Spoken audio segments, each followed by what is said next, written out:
Hello and good morning, students. Welcome to our online class of social science. So, students, today we are going to discuss second part of topic second of history, that is the Russian Revolution.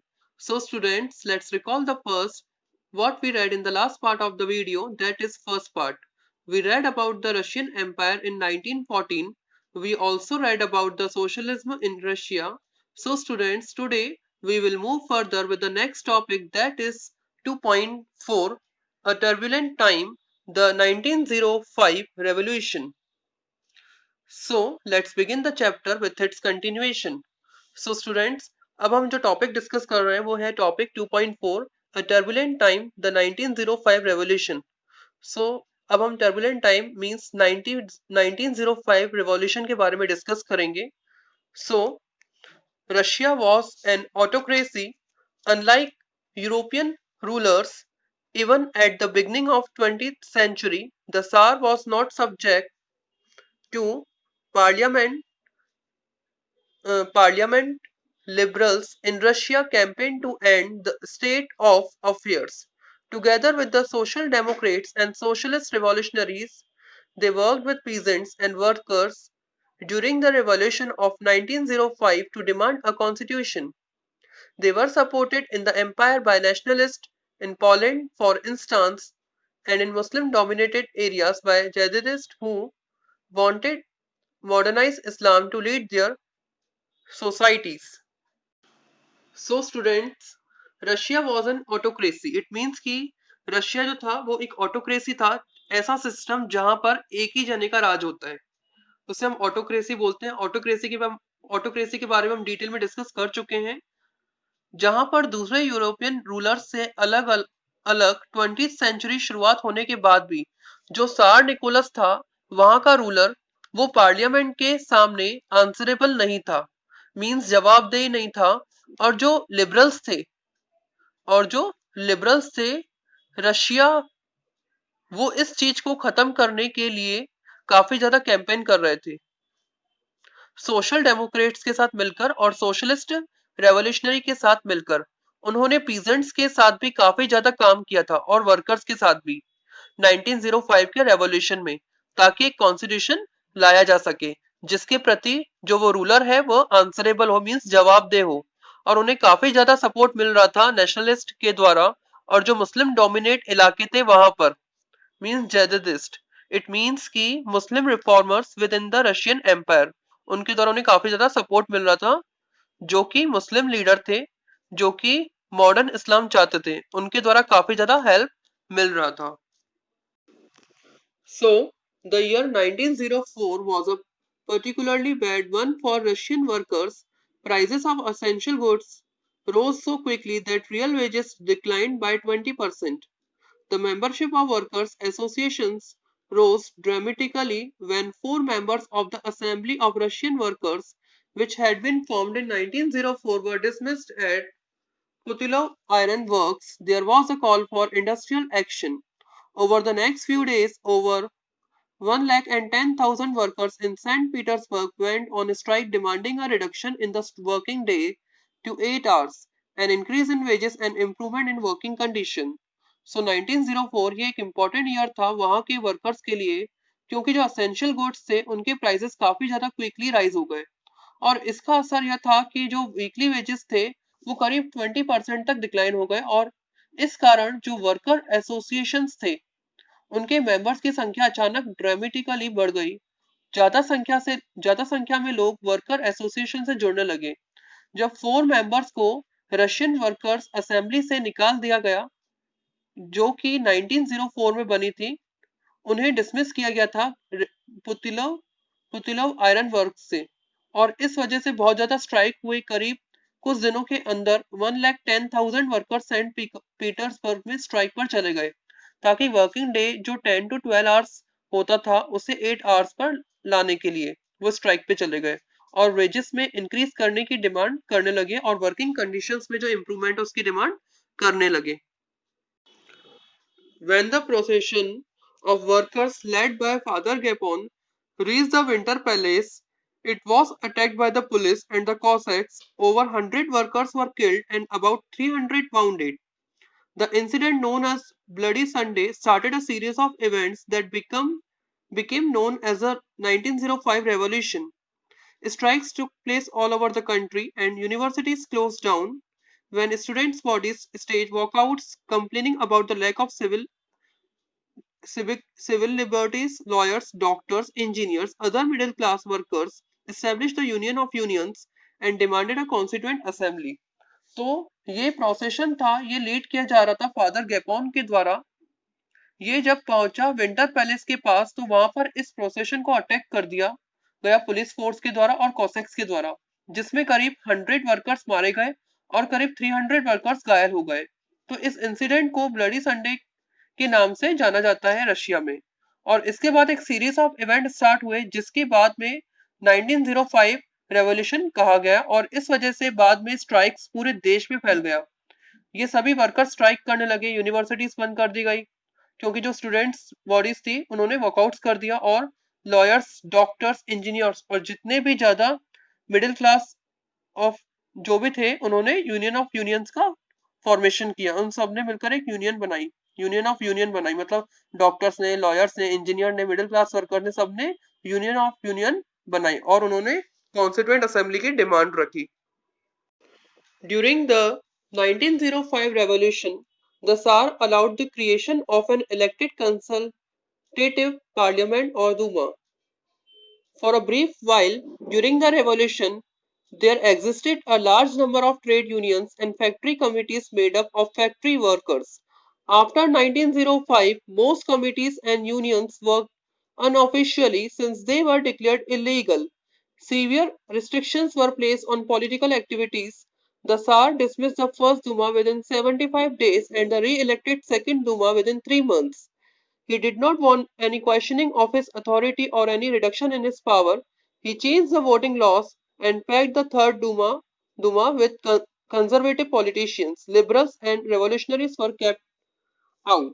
1905 के दौरान 1905 revolution के दौरान सार Nicholas जो कि Russia का ruler था, उसने अलाउ कर दिया, चलो ठीक है, एक कंसल्टेटिव पार्लियामेंट मींस एक परामर्श पार्लियामेंट बनाया जाएगा जो कि एक इलेक्टेड पार्लियामेंट होगा और जिसे दुमा कहा जाएगा। इसी दौरान कुछ समय के लिए, रिवॉल्यूशन के दौरान कुछ समय के लिए बहुत ज्यादा संख्या में ट्रेड यूनियंस बने, फैक्ट्री कमिटीज बने फैक्ट्रीज वर्कर्स के द्वारा। लेकिन 1905 के बाद इनमें से ज्यादातर कमिटीज को, यूनियंस को अनऑफिशियली काम करना पड़ा क्योंकि उन्हें इलीगल घोषित कर दिया गया और उन्हें किसी भी तरह की पॉलिटिशियन एक्टिविटी उन्हें उन्हें किसी भी तरह की पॉलिटिकल एक्टिविटीज पर रिस्ट्रिक्शंस लगा दिए गए। तो जो सार निकोलस था उसने पहले दुमा को 75 डेज के अंदर ही डिसमिस कर दिया और फिर से रिस्ट्रिक्शंस करवाया और दूसरे दुमा को 3 मंथ्स के अंदर ही डिसमिस कर दिया। वो अपने अथॉरिटी पर किसी तरह का क्वेश्चनिंग नहीं चाहता था और उसने अपने पावर पर किसी तरह का रिडक्शन नहीं करना चाहता था। उसने वोटिंग लॉस को भी चेंज कर दिया और जो थर्ड दुमा बना उसमें सिर्फ और सिर्फ कंजर्वेटिव पॉलिटिशियंस को लाया ताकि उसके ऊपर किसी तरह का सवाल न उठाए। इस वजह से रिवॉल्यूशनरीज और लिबरल्स को इस दुमा से बाहर रखा गया। Now we are going to start the topic 2.5, the first world war and the Russian empire. So in 1914, war broke out between two European allies, Germany, Austria and Turkey, and France, Britain and Russia. तो जब 1914 में first world war हुआ तो दो European alliance के बीच एक तरफ था जर्मनी, ऑस्ट्रिया और टर्की और दूसरी तरफ फ्रांस, ब्रिटेन और Russia. Okay, each country had a global empire and the war was fought outside Europe as well as in Europe. This was the first world war. Okay, तो हमने देखा कि एक तरफ तो आपका था जर्मनी, ऑस्ट्रिया और टर्की और दूसरी तरफ फ्रांस, ब्रिटेन और रशिया। तो इसमें से लगभग हर कंट्री का एक ग्लोबल एम्पायर था, यानी कि उसके अपने खुद के देश के बाहर भी कुछ उपनिवेश थे। और ये ऐसा नहीं था कि ये युद्ध केवल यूरोप में लड़ा जा रहा था, यूरोप के बाहर भी ये युद्ध उतना लड़ा जा रहा था जितना यूरोप में लड़ा जा रहा था। In Russia, the war was initially popular and people rallied around Tsar Nicholas II. As the war continued through, the Tsar refused to consult the main parties in the Duma. Support war thin, anti-German sentiments reign high, as can be seen in the renaming of St. Petersburg, a German name as Petrograd. The Sarnia Alexandria German origin and poor advisors, especially a monk called Rasputin, made the autocracy unpopular. Russia में यह युद्ध शुरुआत में काफी ज्यादा popular था। लोग काफी खुश थे सार निकोलस से और सार निकोलस के समर्थन में रैलीस निकाल रहे थे और जैसे जैसे ये वॉर आगे बढ़ा तो सार निकोलस ने ड्यूमा के जो मेन पार्टीज थे उनसे सुझाव लेना बंद कर दिया और इस वजह से सार निकोलस का जो सपोर्ट था वो धीरे धीरे कमजोर होने लगा और फर्स्ट वर्ल्ड वॉर की वजह से एंटी जर्मन सेंटिमेंट्स जर्मन विरोधी सोच काफी ज्यादा बढ़ गई और इस वजह से सेंट पीटर्सबर्ग का नाम बदलकर पेट्रोग्रेड रख दिया क्योंकि सेंट पीटर्सबर्ग एक जर्मन नाम था। तो जो सार निकोलस की रानी थी सारिना अलेक्जेंड्रिया वो एक जर्मन ओरिजिन की थी और इसकी वजह से और उसके एडवाइजर जिसमें मुख्य रूप से एक रेस्पुतीन नाम का मॉन्क था, इन लोगों की वजह से जो ऑटोक्रेसी थी वो काफी ज्यादा अनपॉपुलर हो गई। The First World War on the Eastern Front differed from that on the Western Front. In the West, armies fought from trenches stretched along eastern France. In the East, armies moved a good deal and fought battles leaving large casualties. Defeats were shocking and demoralizing. Russian armies lost badly in Germany and Austria between 1914 and 1916. There were over 7 million casualties by 1917 as they retreated. The Russian army destroyed crops and buildings to prevent the enemy from being able to live off the land. The destruction of crops and buildings led to over 3 million refugees in Russia. The situation discredited the government and the Tsar. Soldiers did not wish to fight such a war. First World War जो लड़ा जा रहा था वो mainly दो front पर लड़ा जा रहा था, वेस्टर्न फ्रंट और ईस्टर्न फ्रंट। तो ये दोनों फ्रंट पर युद्ध में काफी अंतर था। वेस्टर्न फ्रंट पर आर्मीज जो थी वो ट्रेंचेस में से फाइट कर रही थी ईस्टर्न फ्रांस में, और लेकिन ईस्ट में जो आर्मीज थी उन्हें खुले मैदान में जाना पड़ता था और काफी लॉन्ग डिस्टेंस वो तय कर चुकी थी और काफी दूर मूव कर चुकी थी और इसकी वजह से वो बहुत लार्ज कैजुअलिटीज हुई थी और इस जैसे जैसे रशियन डिफीट हो रहे थे तो इस वजह से ये डिफीट रशिया के लोगों के लिए काफी ज्यादा शॉकिंग और डिमोरलाइजिंग थी। तो रशियन एम्पायर की आर्मी जो थी वो बैडली लॉस कर रही थी जर्मनी में और ऑस्ट्रिया में करीब 1914 से 1916 के बीच में, और इस वजह से करीब 7 मिलियन करीब 70 लाख लोग मारे जा चुके थे 1917 आते आते।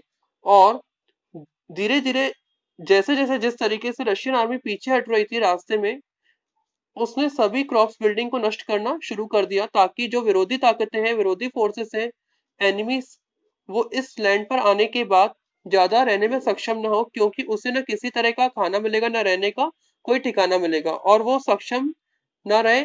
यानी इसके चलते सभी तरह के क्रॉप्स बिल्डिंग को नष्ट कर दिया। इस डिस्ट्रक्शन की वजह से 3 मिलियन रेफ्यूजीज हो चुके थे रशिया में जो इस इलाके में रहा करते थे और ये सिचुएशन सरकार को काफी बदनाम कर चुकी थी रशिया में और इस वजह से उसका सपोर्ट बेस काफी कम हो चुका था और सोल्जर्स भी युद्ध करते करते काफी थक चुके थे और युद्ध को और ज्यादा लड़ना नहीं चाहते थे। The war also had a severe impact on industries. Russia's own industries were few in number and country was cut off from other suppliers of industrial goods by German control of the Baltic Sea. Industrial equipment disintegrated more rapidly in Russia than elsewhere in Europe. By 1916, railway lines began to break down. Able-bodied men were called up to the war. As a result, there were labor shortage and small workshops producing essentials were shut down. Large supplies of grains were sent to feed the army for the people in the cities. Bread and flour became scarce. By the winter 1916, riots at bread shops were common. और इस युद्ध का industries पर काफी बुरा impact पड़ा। Russia की industries तो वैसे ही बहुत ही कम संख्या में थी और जो बाहर से जो सप्लाई आता था वो भी अब बंद हो चुका था क्योंकि जो बाल्टिक सी था और बाल्टिक सी के थ्रू ही रशिया में सप्लाई आता था वो अब जर्मन कंट्रोल में था और अब बाहर से सप्लाई नहीं आ सकता था और इंडस्ट्रियल इक्विपमेंट बहुत ही जल्दी खराब हो रहे थे, खत्म हो रहे थे। यूरोप के दूसरे जगहों के मुकाबले रशिया में और 1916 आते आते रेलवे लाइंस जो थी वो काफी संख्या में ब्रेक डाउन होने लगी और काफी संख्या में टूटने लगी। जो ताकतवर मजबूत लोग थे उन्हें युद्ध में बेच दिया गया और इस वजह से पूरे रशिया में लेबर शॉर्टेज का एक बहुत ही बड़ा प्रॉब्लम क्रिएट हो गया और इसकी वजह से स्मॉल वर्कशॉप को जो जरूरी किस्म का सामान प्रोड्यूस करते थे वे बंद होने लगे और लार्ज सप्लाई यानी जो खाने का सामान है वो बहुत ज्यादा संख्या में आर्मी को भेजा जाने लगा ताकि युद्ध के मोर्चे पर तैनात जवानों को खाना पूर्ति किया जा सके। शहर में रहने वाले लोगों के लिए ब्रेड फ्लोर इन चीजों की बहुत ही ज्यादा शॉर्टेज हो गई और 1960 के विंटर आते आते तक ब्रेड की दुकानों पर रियॉट्स होना एक कॉमन बात हो गई। So it was all about the second topic of this chapter. Okay students, thank you.